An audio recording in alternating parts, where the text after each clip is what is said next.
Hello అండి, ఇవాళ వీడియోలో బ్లౌజ్ కటింగ్ అయితే చెప్పాను కదా, ఇది కొంచెం అర్జెంటుగా వచ్చిందనేసి ఇదైతే కట్ చేసి చూపిస్తున్నాను. ఇదిగోండి ఫ్రెండ్స్, అది దగ్గరికి వేసేసాము అంటే రెండు పక్కల అతుకులు పడతాయి. ఇలాగ మీకు ఎంత క్లాత్ అయితే పడుతుందో అంత క్లాత్ వరకు దీన్ని పెట్టుకొని ఇటు సైడ్ వరకు అతుకేసుకున్నారంటే హ్యాండ్స్కి కొంచెం తక్కువ పడుతుంది అనమాట. అతుకు ఒక పక్క వేసుకోవాల్సి వస్తుంది హ్యాండ్స్కి. ఇది కింద ఖర్చు కోసము. అలానే ఇప్పుడు హ్యాండ్ అయితే పొడవు,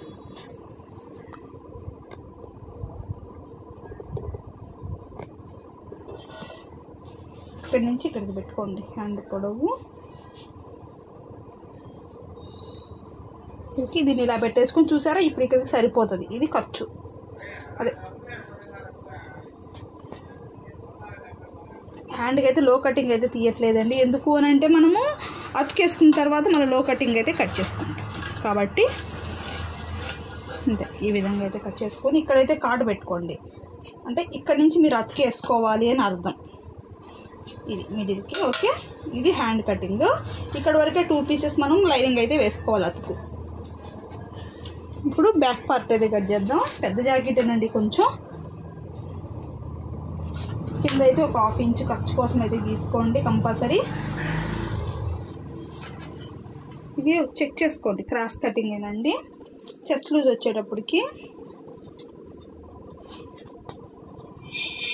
చెప్పాను కదా, కాజా పట్టి దగ్గర నుంచి చంక దగ్గర వరకు మనం చెస్ట్ లూజ్గా అయితే తీసుకోవాలి.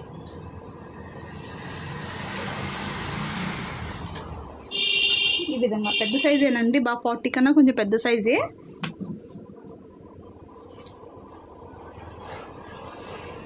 ఇప్పుడు హ్యాండ్ పొడవు, బ్లౌజ్ పొడవు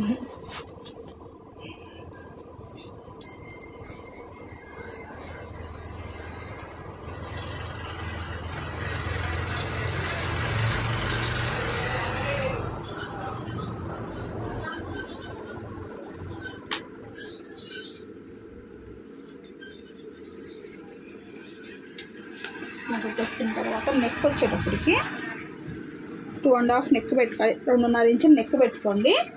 షోల్డర్ వాళ్ళ బ్లౌజ్కి ఎంతైతే ఉందో అంత తీసేసుకోండి. అటు ఇటు ఖర్చులు కలుపుకుంటూ తీసుకోవాలి.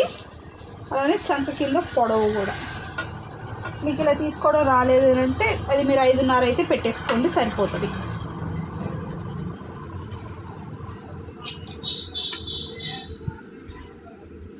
ఇలా పెట్టేసుకొని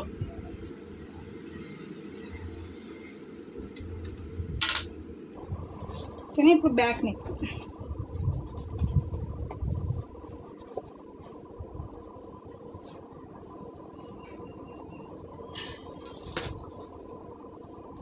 ఇక్కడి నుంచి ఇక్కడికి ఇలాగా రౌండ్ నెక్ అండి.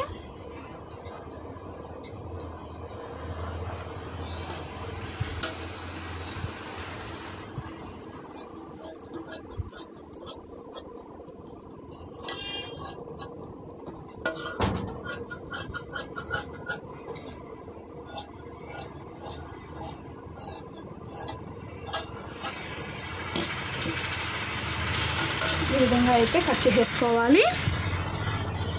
కరెక్ట్గా వచ్చేస్తుంది. ఇప్పుడు దీన్ని బేస్ చేసుకొని ఫ్రంట్ పార్ట్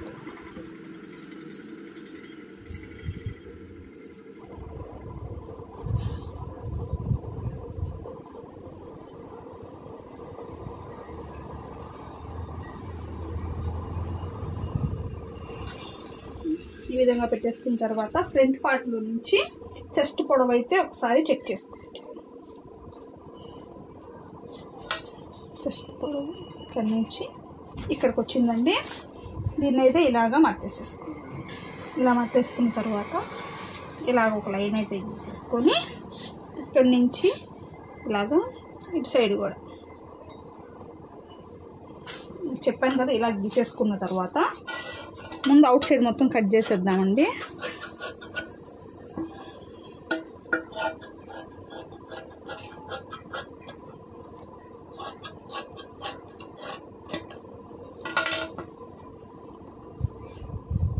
ఇలాగ తీసేసేయాలి పక్కకి. ఇప్పుడు ఫ్రంట్ నెక్ పెట్టి కొలుచుకోండి ఒకసారి.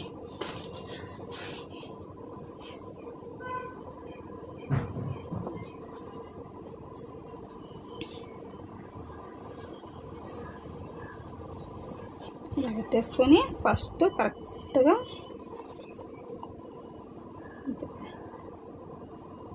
ఇలా ఉంచుకొని ఇక్కడికి వచ్చింది, ఇక్కడికి కనిపిస్తుంది కదా మీకు, ఇక్కడికి వచ్చింది ఇలాగా పెట్టేసుకోవాలి. ఇక్కడి నుంచి 4వ హుక్స్కి ఇలా పెట్టేసుకోండి. ఇప్పుడు డాట్ కోసం 3 ఇంచుల కాడ ఇక్కడ మార్క్ చేసుకోండి, 2 ఇంచుల దగ్గర ఒక మార్క్ ఇలా పెట్టేసుకున్నారంటే కరెక్ట్గా వచ్చేస్తుంది. ఫ్రంట్ నెక్ కూడా మీకు కరెక్ట్గా సరిపోతుంది. అంతేనండి. ఈ విధంగా కట్ చేసుకున్నామంటే ఫ్రంట్ పార్ట్ అనేది చాలా ఈజీగా కట్ చేసుకోవచ్చు, కరెక్ట్గా కూడా వచ్చేస్తుంది. అంతే.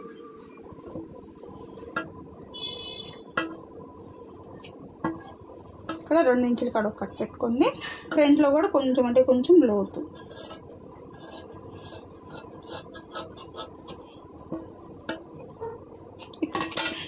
చూసారు కదా ఇంత పర్ఫెక్ట్గా వచ్చేసిందో. ఇంతే. ఈ విధంగా కొలుచుకున్నామంటే మనకి కరెక్ట్గా వచ్చేస్తుంది. షేప్ బెల్ట్ కూడా మీరు ఎలా తీసుకోవాలి అంటే చెప్తాను చూడండి. ఇలా ఉంది కదా, ఇక్కడి నుంచి కొలుచుకోండి. ఒక 1/2 ఇంచ్ పైకి పెట్టండి, కింద పెట్టండి. ఓకేనా?